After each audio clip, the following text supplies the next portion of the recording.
Greetings, John Tiller Software Panzer Campaigns players, to my Scheldt 44 Taurus Pursuant playthrough.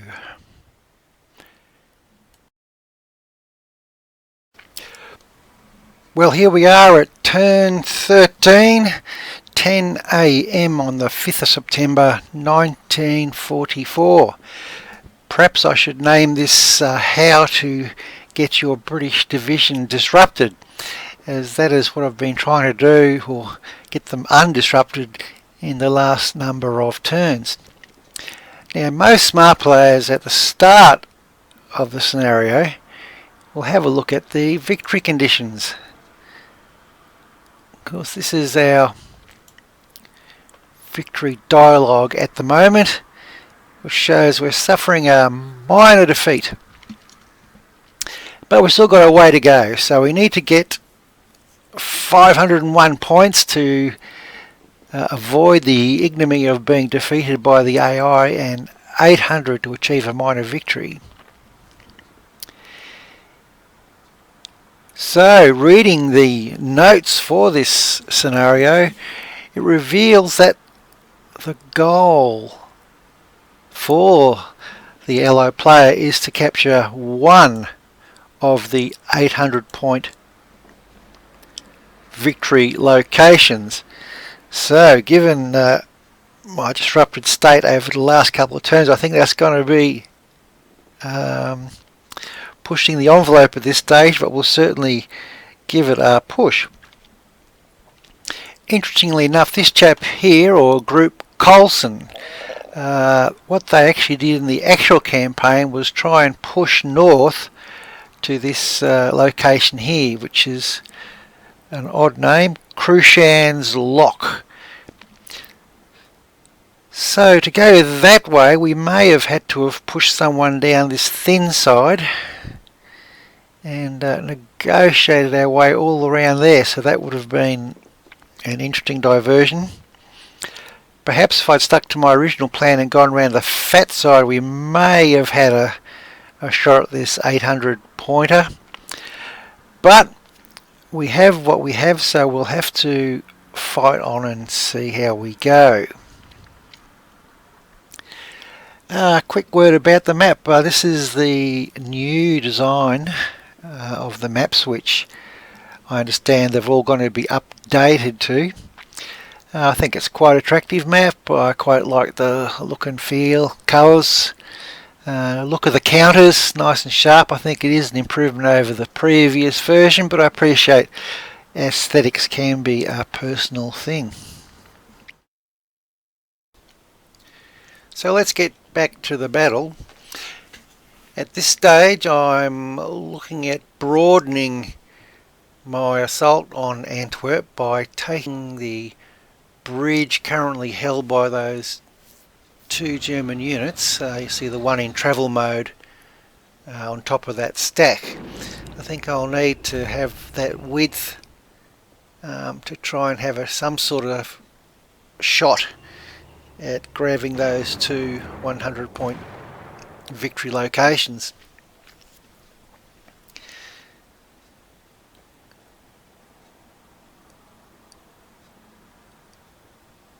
So with the disrupted units, you'll know that they're 50% attack values, so it's going to be a bit hard to grind down, but we do need this roadway, so we will have to persevere with reducing this guy. The quicker the better, but that can be problematic with limited artillery and disrupted units.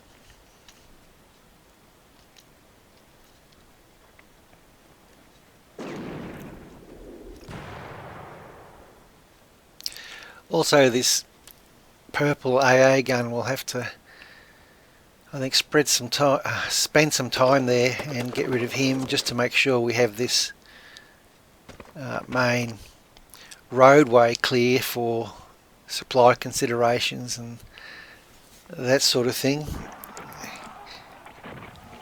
I'm not exactly sure how supply and disruption, whether they interact in some way, shape or form, but you can imagine when you have your troops in a disrupted situation, well, you need to make sure that supplies in as good a shape as possible, plus having them in range of their headquarters, and as much as possible have your headquarters out of transportation mode.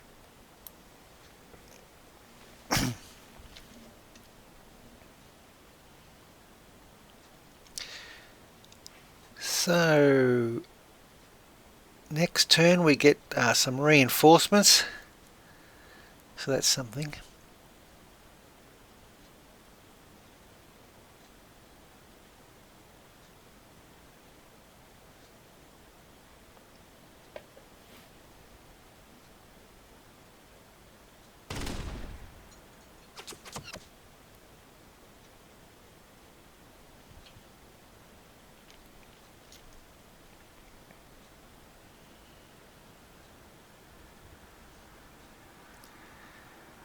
Right, our reinforcements have arrived.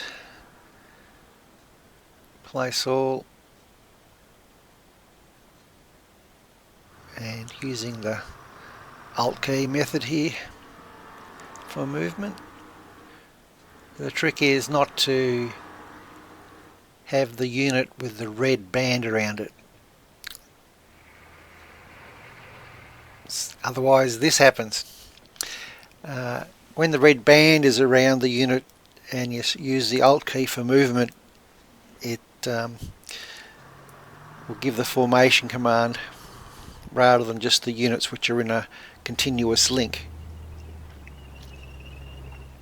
It's easy enough to fix via the AI delete AI command, but it's annoying when you do it. And as you see, I did it again, as Brittany would say.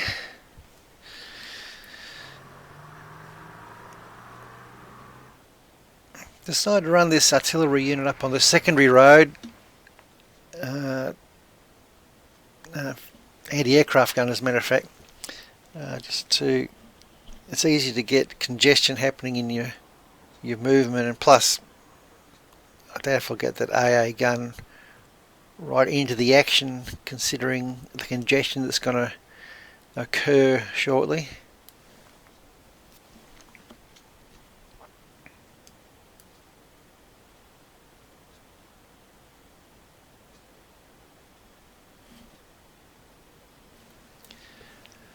So, an undisrupted armoured unit, obviously going to be important.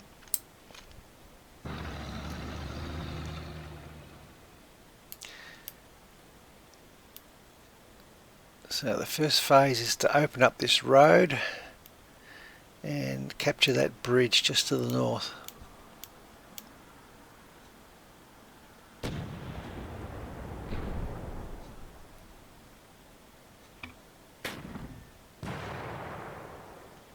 As you can see, with disrupted units against a bunker, not exactly going to make fast progress.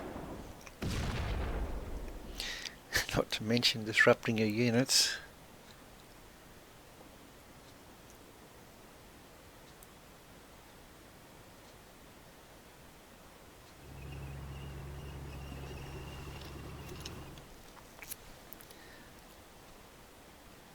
Pretty important here for us to keep this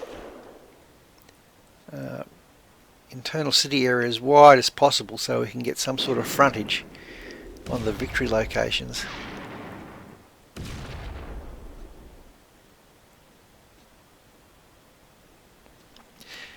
As the deception units are coming out of the deception mode, I'm tending to use them more now as irregular units.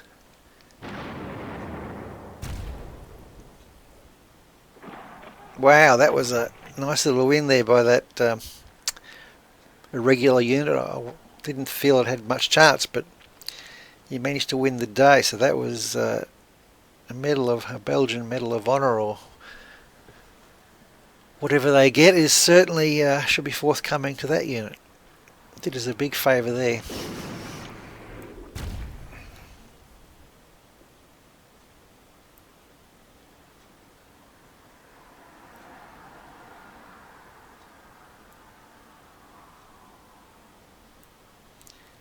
So that little victory there may have just jarred the door open to give us a shot at least salvaging a draw.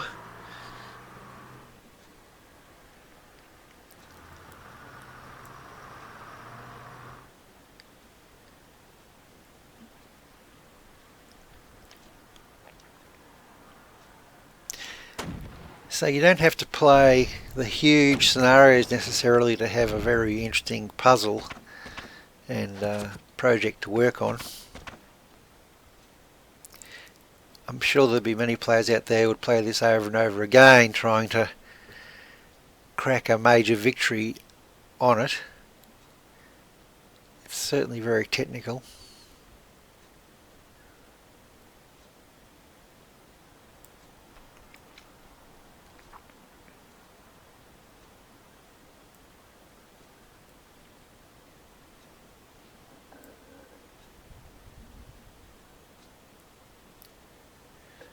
So this chap down here is obviously going to be an important unit. Fortunately only fatigue, it didn't get disrupted.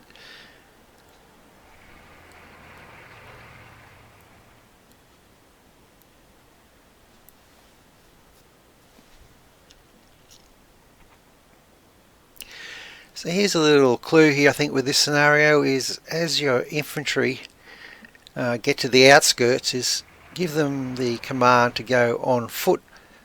I think you can understand we should check the difference between foot movement in a city and versus motorised.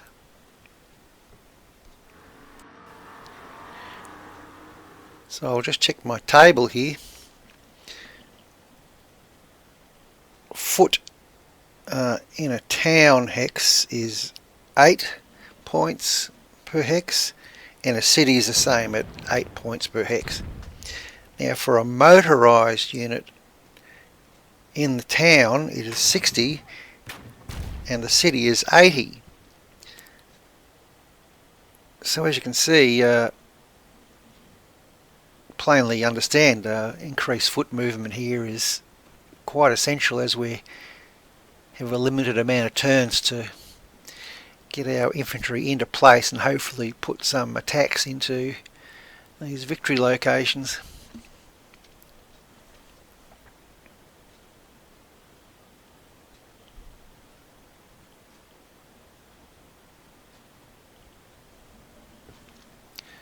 Three of 8. Okay.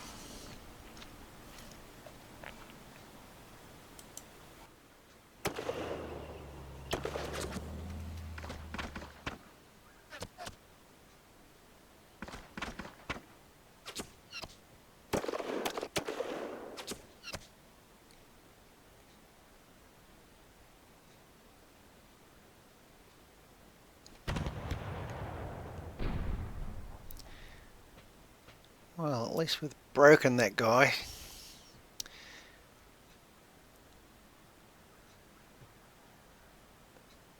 And probably he's the next guy. We really need to clear this area so we can clear our supply lines and get that broad frontage into the city.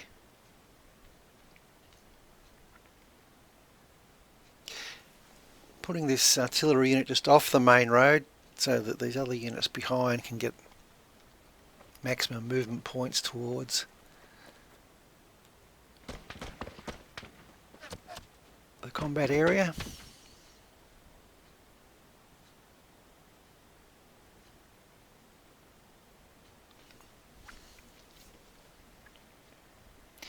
The irregular units really come into their own after the Germans have been beaten down somewhat and are disrupted themselves.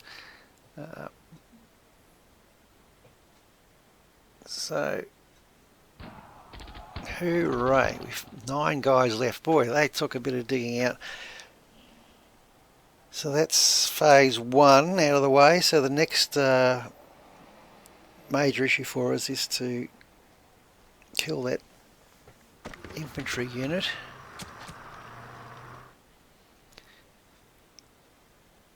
push on as fast as possible towards the victory locations.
So 4 p.m. I should say, 1600 hours.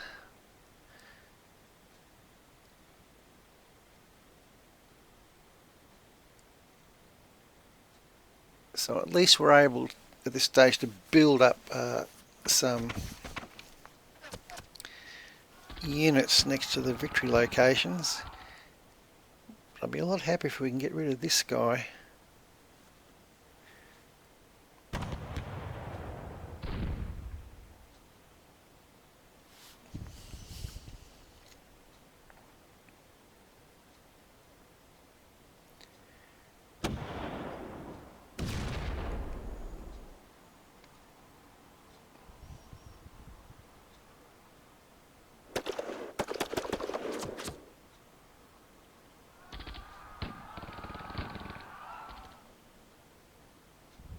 Still there just to annoy us.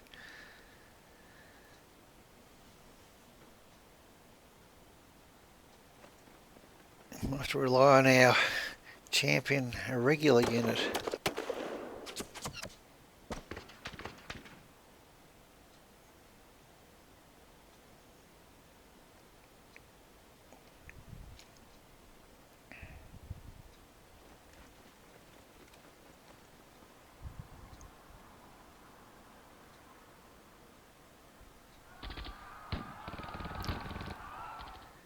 So that was quite a reasonable attack by the irregular unit there to get 28.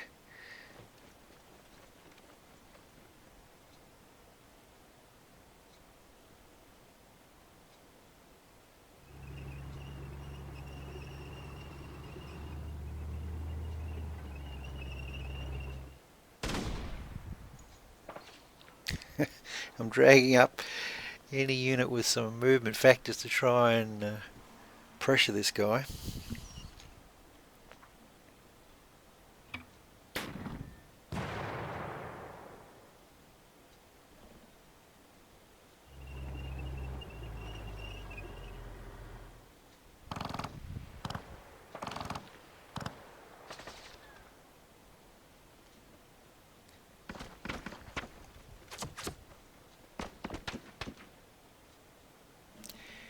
It was a bit of a funny move the AI made here, which I'm sure a human opponent wouldn't.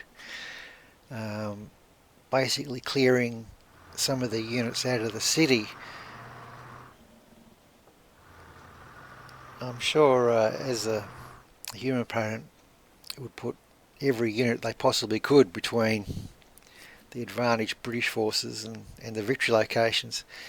So the AI can do odd things from time to time, but generally speaking it'll give you a pretty good game, he says, battling for a draw.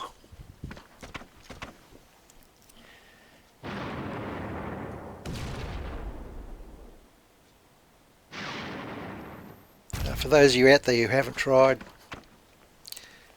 a H2H game, as we call it, strongly recommend you give it a go.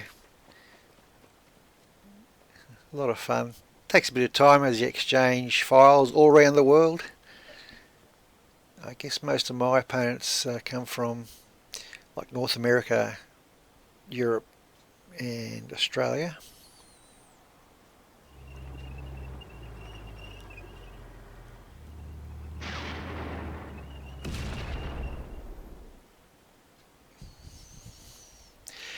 This unit's an M10 Achilles, which is an interesting unit, but it's almost like an ashtray or a motorcycle in this scenario. It's great against hard targets as in an anti-tank role, but here where we have mainly soft targets, it only has a factor of 9, which is quite modest.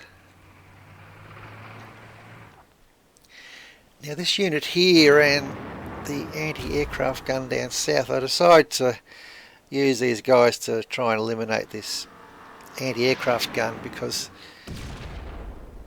it just seems to me we're going to have a congestion issue in Antwerp anyway as we push more and more units into there.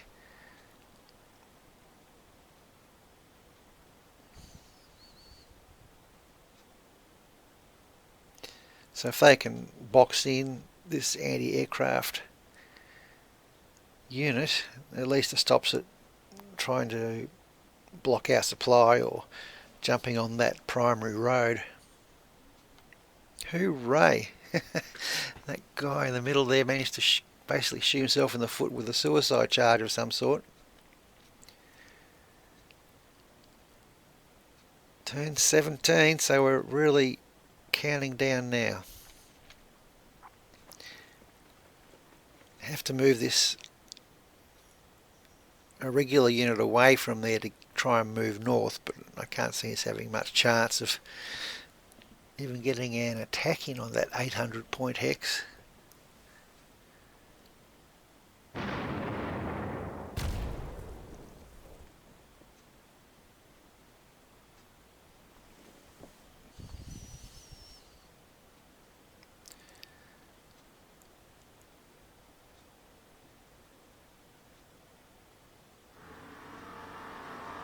So I need to get the headquarters units across and get them out of transport mode.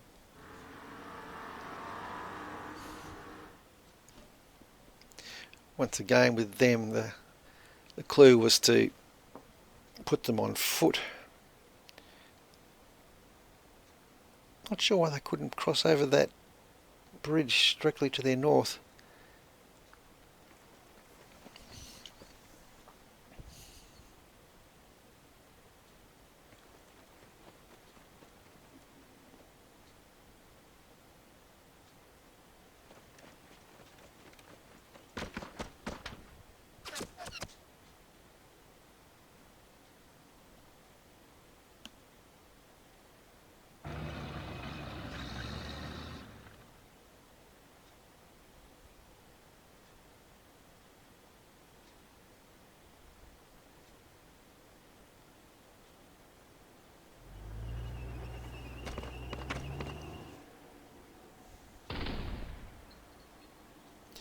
I thought it was worth looking around to the right just in case there was an easier route around that way,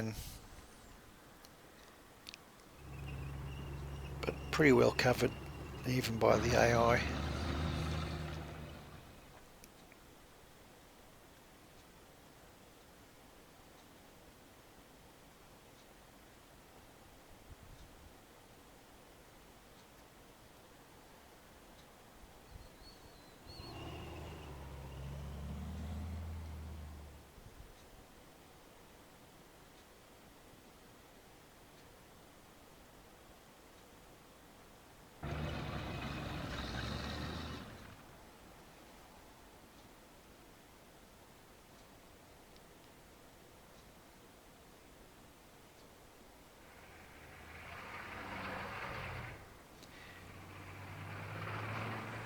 Now these units which are low ammo and disruptor set for you, just hoping they'll get a good roll at some stage and get out of disruption.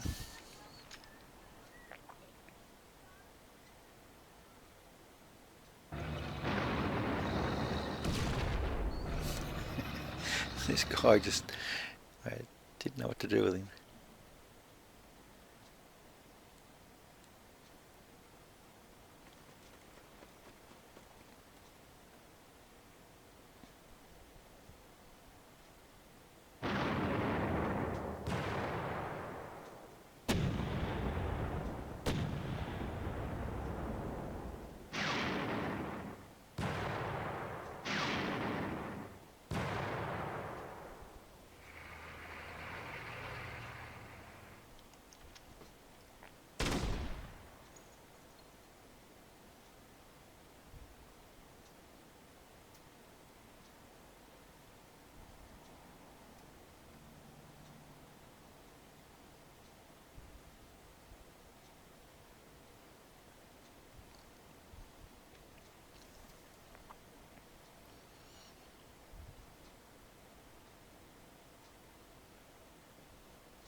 So I think we need to put the pressure on this guy, so we'll go for an assault.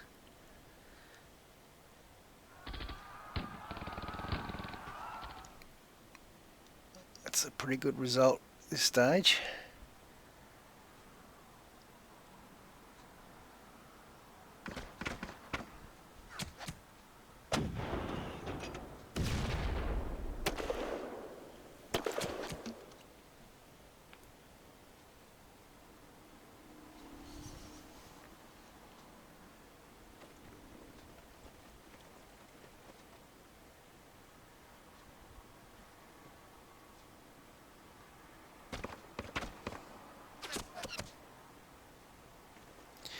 Once again with this irregular unit, being able to hop around, you move out of the enemy zone of control hex to another one, then you can go back in, which is really good, but I can't imagine hey, there's a win for us.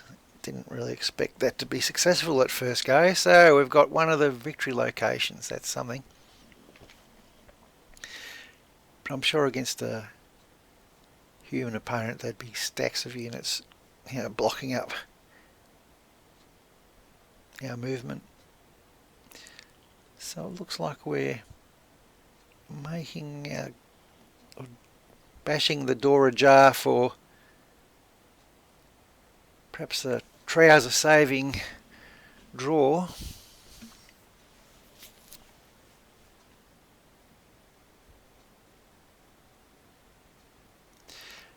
But you see, against the AI, if you use the wrong strategy, it can make you struggle. So if you'd like to grab this and have a go at this scenario, I can probably recommend not going up the middle with tons of smoke.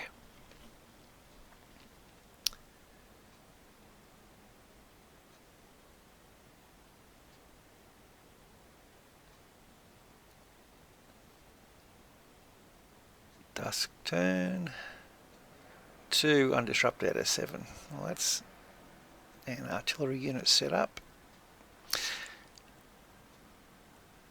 Okay, so turn 18, 8 PM.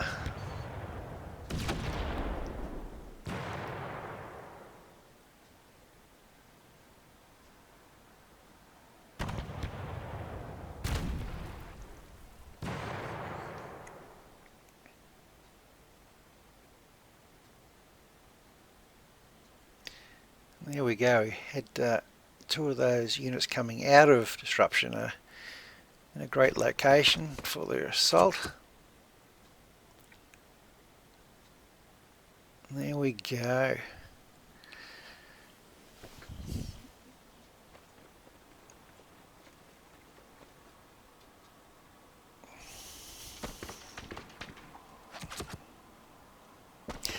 Right, you might have noticed there that popped up demolition not triggered.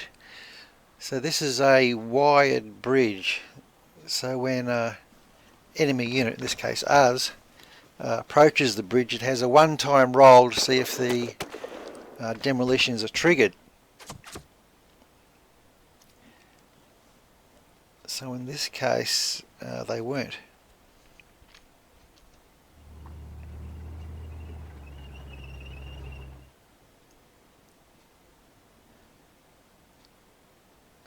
I still had a vague hope at this stage we may have got at least one attack against the 800 point victory location.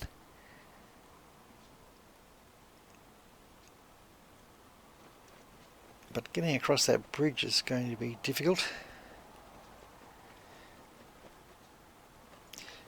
This is one of the challenges of this scenario, is just how many units do you need in Antwerp, and how many do you have going either left or right, trying to take those 800 point victory locations. Or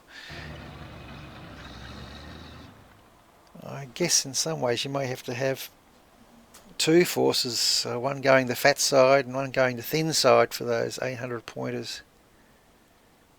Perhaps ignore the city 100 pointers. So these small scenarios can still give you many hours of fun trying to figure out how to get a major victory. It's certainly not a pushover. At least I've eliminated one strategy.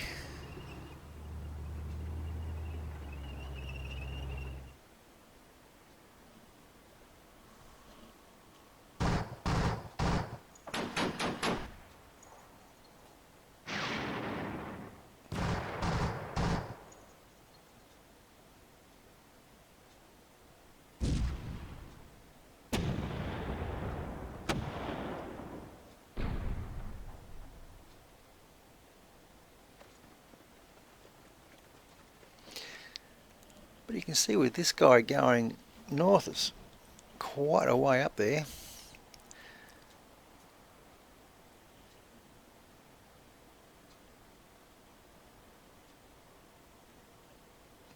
When you have a couple of units, you probably need to bowl over that anti-aircraft gun at least.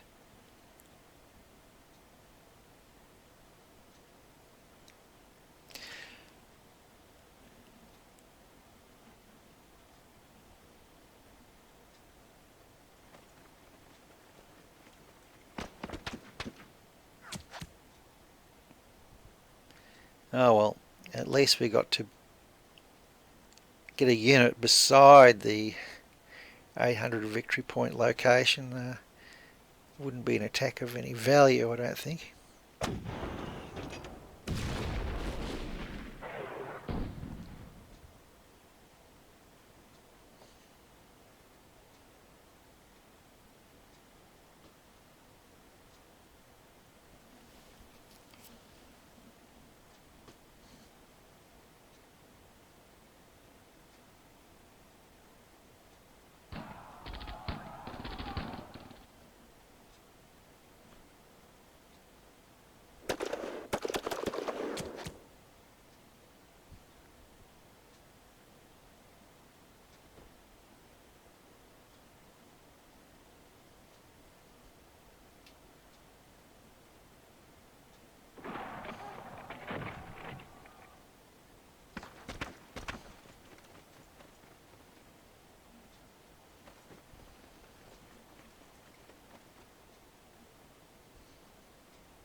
Yeah, didn't have much to go there.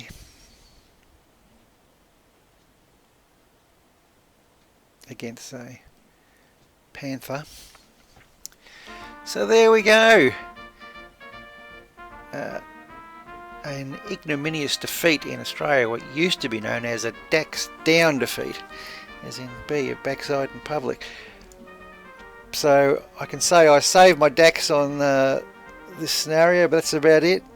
Thanks for watching my Scheldt 44 video, and I hope you enjoy John Tiller Software Scheldt 44 at some stage. Cheers, thanks.